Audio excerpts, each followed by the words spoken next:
เสื้อโตนั้นที่เซ็นให้กันก่อนจากลามีแต่หอยยิ้มหูปเก่าที่เคยถ่ายกันมาจำได้บอกว่าในภาพนั้นมีไผแดงวันเวลาผ่านเลยแต่ยังบ่เคยจะลืมเลือนเปรียบดังเหมือนทุกอย่างได้เกิดขึ้นในมือวานขอเสียงทุกคนที่คิดฮอด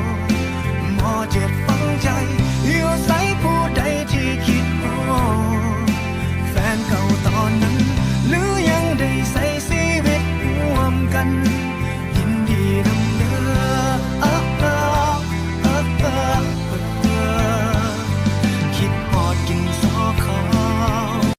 สาวเปียกผมห้องเฮียนบ่มีพัดลมก็ยังตั้งใจศึกษา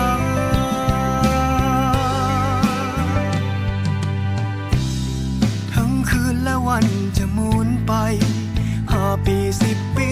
พันคืนหมื่นวันนับจากนี้ภาพเก่า